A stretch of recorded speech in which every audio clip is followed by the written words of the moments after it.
All right, time's up, pencils down. Yeah, let's review this test. What is the difference between step over and step in a debugger? In order to describe it, we're going to need some methods. Let's make some artificial methods.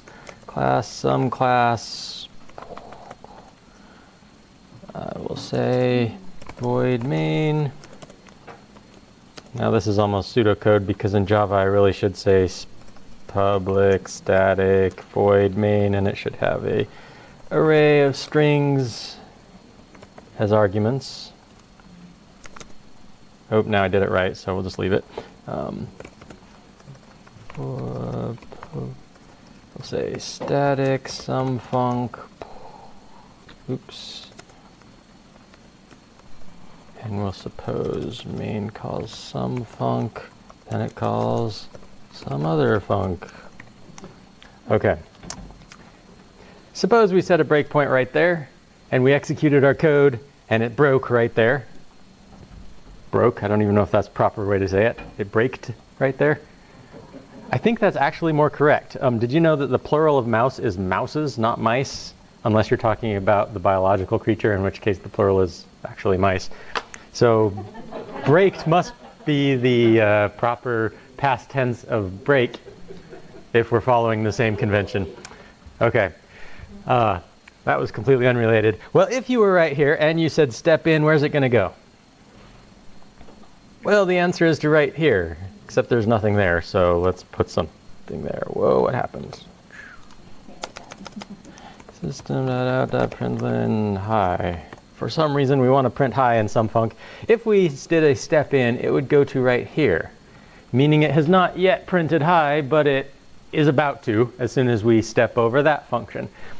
Whereas if we were right here and we just said step over, it would do all of some func, no matter how big or long it was. Even if it called 20 other functions and took 12 minutes to run, it would do it all until it was done and then arrive right here. Whereas step in is going to go to right here and then let you step in or over the next thing. If you think of code as a great big tree, you can think of step over as get onto the next branch, and step in as being follow this branch to its children branches, something like that. What it really means is if you get used to using a debugger, it becomes somewhat intuitive that either you want to see exactly where this function is going wrong because that's where the problem is, in which case you step in, or you'll say, this isn't what I want to look at, I want to look at some other func. So you'll step over some func and then you'll step into some other func. Basically, step over means not what I'm looking for, step in means, yeah, show me this in great detail. And so stepping creates the break. Breakpoint makes it, well, usually when you click on the line number, or sometimes you right click and then choose toggle breakpoint, depending on the debugger. There's always some way to set a breakpoint, and it will either show you a little icon of a bug or a stop sign or something indicating the breakpoint, or it'll highlight the line in red. That's a pretty standard way of doing it. When you run the program, it stops at your breakpoint, so that's what makes it break. And then step over and step in are two functions, two operations, two buttons that every debugger has. So any debugger you ever find will allow you to step over or step in. And it will also allow you to look at the variables and see what values they have. And with those tools, you can pretty much debug any problem. And that's partly true. Yeah, let me just repeat that because my mic doesn't pick up things the audience says. If you think of it as an outline, you're on Roman numeral 3. If you hit step over, you're going to Roman numeral 4. If you hit step in, you're going into sub-step A, B, C, or number 1, 2, 3, or whatever, however you delineate your hierarchy of outlines. Code is very much an outline, and in fact, it ought to be kind of structured as like an outline. In your main function, you should do very high-level functions, and in those functions, you should do lower-level things, and they should call functions that do even lower-level things, and they call built-in operations that you don't even know how they work because they're messing at the bit level with the electrons inside of your machine. And that's kind of what programming is. Okay. How does one allocate a new object in Java? And then the dreaded give an example addendum. Yeah, why? Please explain. Please derive the following. That's even worse. Okay, the short answer is new. If you use the word new, you are allocating a new object in Java. Okay? Give an example. If I say some class sc equals new some class, parenthesis, parenthesis, this is an example of calling new some class. And in fact, I'm doing more than just making a new some class. I'm also putting it in this variable, which I just declared right there.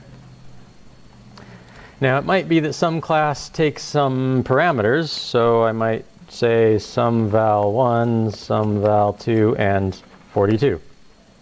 Or whatever values I want to pass to the parameter. In this case, I'm suggesting some val1 and some val2 are variables that I had previously declared that hold some values. And if I wanted to be totally explicit, I could show that there must be some class, because that class must exist in order for me to allocate one. And it probably has values in it. So here's an even more explicit example. There must exist a class, and I can use that class. Right here, I'm calling the class's constructor. By the way, if you make a class and you fail to put a constructor in it, the compiler automatically assumes you wanted one and makes a constructor for you that takes no parameters and does nothing. So, turns out this code is exactly equivalent to this code, just because the compiler kind of takes care of it for you. As I've stated earlier, it's usually better to be explicit, so I like always adding a constructor that does nothing, just because that way I know where it's going. It's going right there when I step in. As opposed to, if you're using the default constructor and you say step in, where's it going to go? Kind of doesn't know, and it gets confused for a little moment until you step back out, and then your debugger keeps going. I think. I don't know, we could try it and find out, but there you go. Any questions? Number 3, which statement is true regarding the following code? Here is the following code. Notice that alpha is a class and beta extends alpha. Notice that these are meaningless names. That's bad. Never use meaningless names in code, except for when using examples in class, because they sometimes show that things are general, meaning you could do this with anything. In my experience, meaningless examples are harder to learn from. But I couldn't think of anything good, so I used a meaningless class. Sorry. I had a friend who took a computer science class, and he was so mad after that class. He came to me and said, all I learned is that if foo extends bar, then bar can call the foo constructor and beta can have a alpha and a gamma parameter. What on earth is that, and why would anybody do that in the real world? Can you see why that's frustrating?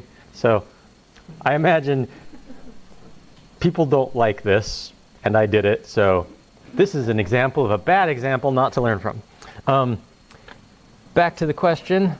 Yeah, don't do what I say, not what I'm doing right here. Does every alpha object have two member variables, I and j, or does every beta object have two member variables, I and j? This one is the correct answer. Copy, paste. There we go. Because beta extends alpha, think of alpha as being like this, and beta adds on to it. Beta does more. So beta has a j in addition to all the things alpha has. The term in computer science is inheritance. Beta inherits from alpha. Okay. Incidentally, when the beta constructor is called, it implicitly calls the alpha constructor. You may not have known that. We'll see that a little later. Does every alpha have a j? Not necessarily. In fact, unless that alpha is a beta, it doesn't have a j.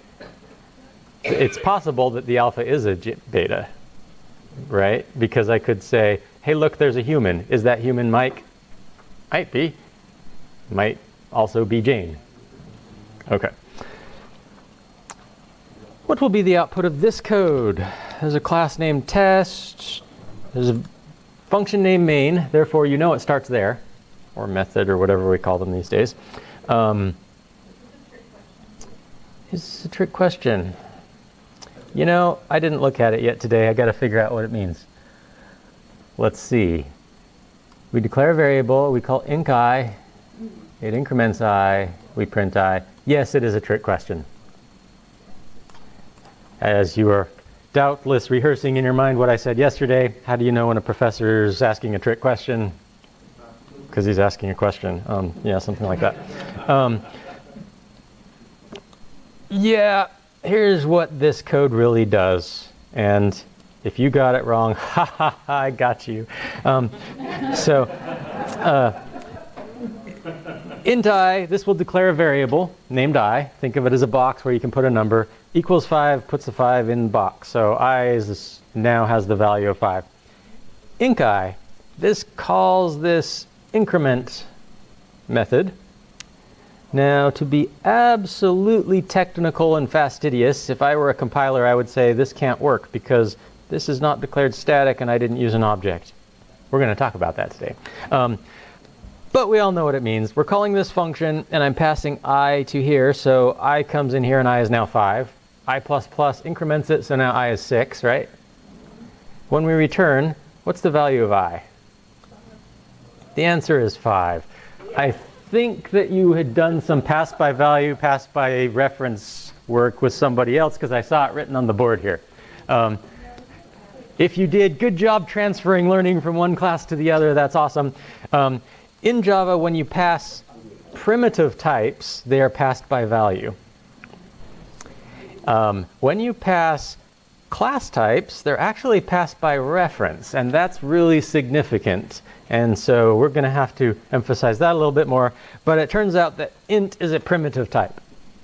So if it's an int, a char, a double, a float, a short, a long, or a boolean, then when you pass it, it actually makes a copy, and that copy is what gets changed. And so when you return, the original one was not changed, only the copy was.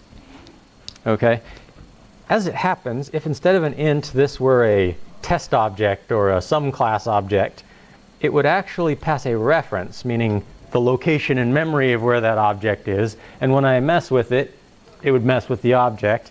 And do you see how that's going to actually cause the change to stick? Because it's not messing with a copy, it's messing with a copy of the location, which goes and messes with the actual object. So the short-winded version of that was, in Java, primitive types are passed by value. In Java, class types are passed by reference. And so the output of this code is 5. Now, was that really a trick? Well, no, it's what I wanted to test, but it's tricky, so therefore it was a trick. What would be the output of this code? Aha, now I've admitted it was a trick question. The answer to this question is not the same as the answer to the previous question. This is probably me passing by reference. Yes, it is. So I have a class called wrapper here, and it has a member variable named I, which is an integer. Why did I call the class wrapper? It's wrapping around an integer. So it's kind of like there was an integer and then there's an object that bounds that integer. Why? I don't know. Because I wanted to ask a test question. But here I make a new wrapper. So there's going to be a wrapper object somewhere in memory. And as it happens, that wrapper object has a member variable, which is a primitive type I. Does that make sense to you? Right here, when I call w.inc, I'm really saying, call this increment method, and this one would compile. This one's properly written. This method increments value of I. Well, this w was actually passed by reference, not by value. So when we finally print w.I, it's going to print a 6. Okay. So If you couldn't tell that, I'm not surprised. We haven't really focused on it much. But this is the answer. See if you can understand why, or at least discern how to recognize when they're doing a question like this and know that this is a case of pass by reference. do you think are passed by reference. In Java, class types are passed by reference. And in Java, primitive types are passed by value. Primitive types are int, boolean, char, short, long, float, double, and I'm sure the one I'm not thinking of, and pointers or references.